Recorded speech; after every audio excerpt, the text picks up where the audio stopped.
औसत ज्ञात करना है। औसत यानी एवरेज, औसत, एवरेज, एवरेज, एवरेज यानी औसत। औसत बराबर होता है कुल योग, यानी औसत बराबर, औसत बराबर होता है कुल योग बटा कुल संख्या, कुल योग बटा कुल संख्या, कुल योग बटा कुल संख्या, कुल योग बटा कुल संख्या, कुल योग बटा कुल संख्या। अब कुल योग देखते हैं। फर्स्ट क्वेश्चन क्या है? 4 5 9 6 1 का औसत निकालें। औसत निकालें, निकालें। 4 5 9 6 1 का औसत, तो औसत निकालना है। तो औसत बराबर होता है कुल योग, कुल योग, कुल योग का मतलब होता है, कुल योग का मतलब होता है इसको जोड़ लेना है, ऊपर वाले को जोड़ लेना है। और कुल संख्या यानी कितना है वो, तो यानी 4 जोड़ 5 जोड़ 9 जोड़ 6 जोड़ 1 अब बटा में 1 2 3 4 5 यानी 5। अब 9 9 18 और 7, 9 9 18 और 7 यानी 25 बाई 5 यानी कट करके आया 5। दूसरा, ये तो हमारा इरेगुलर है, कोई श्रेणी में नहीं है, लेकिन अगर समांतर कोई श्रेणी में हो तो जैसे 5 10 15 20 25 यानी इसका का औसत ज्ञात करें, का औसत, औसत ज्ञात करें, औसत निकालें। देखिए क्या है, 5 10 15 20 25, तो औसत को हम जानते हैं। तरीका क्या होता है, 5 10 15 20 25 बटा में 5 यानी 15 15 30 50 50 75 बटा में 5 यानी 15 5 75। देखा जाए यहाँ पर, अगर यह एक श्रेणी में है, समांतर श्रेणी में है, तो यहाँ देख रहे हैं हम समांतर श्रेणी में जा रहा है। ये 5 10 15 यानी इसका अंतर सब जगह समान है, तो वह समांतर श्रेणी में है।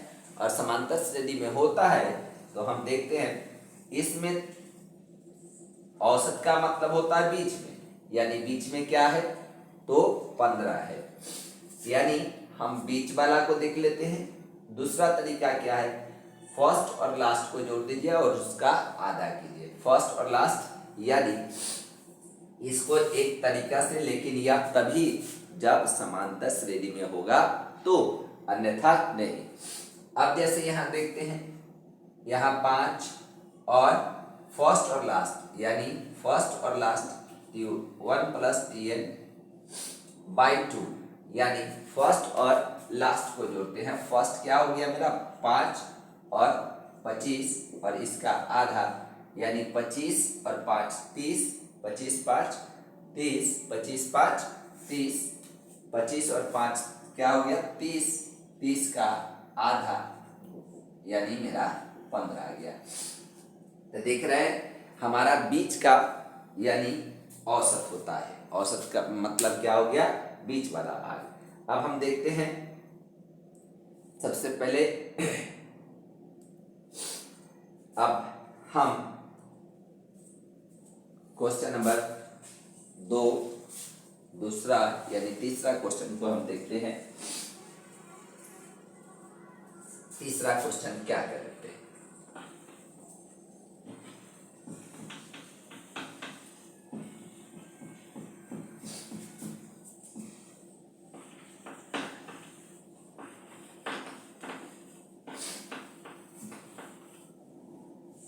देखिए तीसरा क्वेश्चन क्या है।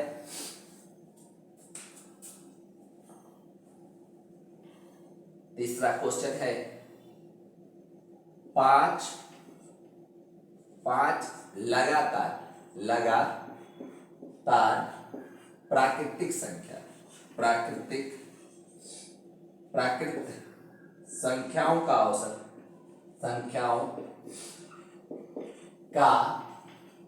औसत 25 है तो सबसे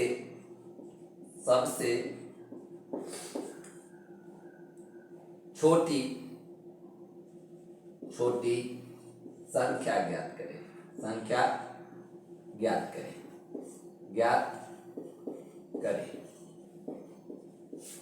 देखिए 5 कह रहा है 5 लगातार प्राकृतिक संख्या एक समांतर श्रेणी में होगी, एक 2 3 ऐसे करते हुए, यानी 4 एक नियम से आ रहा है। प्राकृतिक संख्या समांतर श्रेणी में आ रहा है। समांतर श्रेणी में जब होगा, अभी जस्ट क्या है, समांतर श्रेणी में होगा तो हमारा बीच वाला जो होता है औसत होता है। तो यानी औसत मेरा 25 है, हमको कितना पुराना है 5 गो। तो इसका मतलब हम इधर की ओर और इधर की ओर जितना इधर जा रहे हैं उतना ही इधर जाएंगे। तो ये मेरा 24 इधर जाएगा तो 26, इधर जाएगा तो 23, इधर जाएगा तो 27, यानी मेरा सबसे छोटी संख्या कहेगा तो इधर सबसे छोटी संख्या, तो मेरा आंसर यह हो गया। सबसे बड़ी संख्या कहेगा तो इधर, यानी छोटी हो गया सबसे छोटी, और सबसे बड़ी मेरा कौन हो गया, ये सबसे बड़ी मेरा कौन हो गया, यह। तो इस तरह से हमारा छोटी और बड़ी पर आधारित क्वेश्चन होगा, लेकिन यह समांतर श्रेणी में होने पर ही होगा। अब हम देखते हैं चौथा क्वेश्चन। 6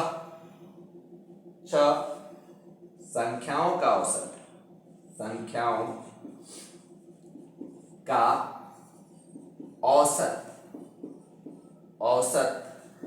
12 है। एक नई संख्या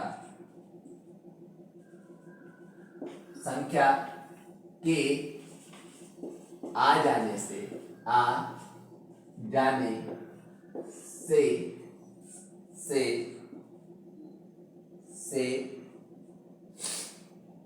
औसत एक कम हो जाता है।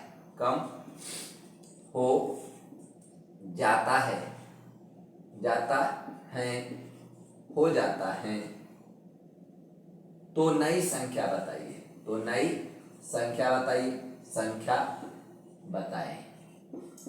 तो देखिए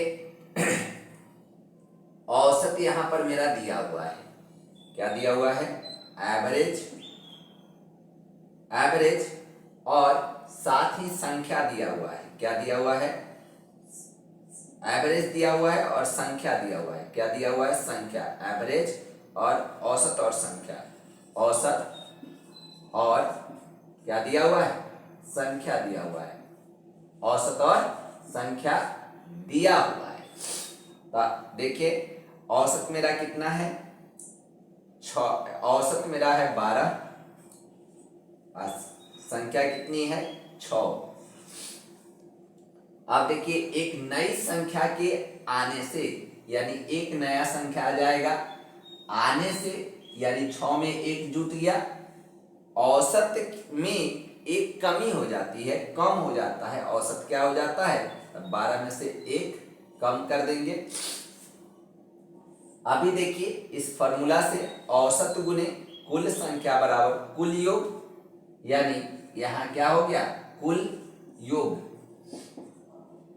कुल योग बराबर क्या हो जाएगा, 12 छक 72, ई मेरा हो गया 11, 8 सत्ते 77, यानी सतमा जो संख्या है उसका मान कितना हो जाएगा, इसमें से इसको घटा लेंगे तो नया संख्या जो है, नए संख्या क्या हो जाएगा मेरा 5, यानी 77 में से मेरा क्या घटा लेना है 72, यानी मेरा क्या आया 5।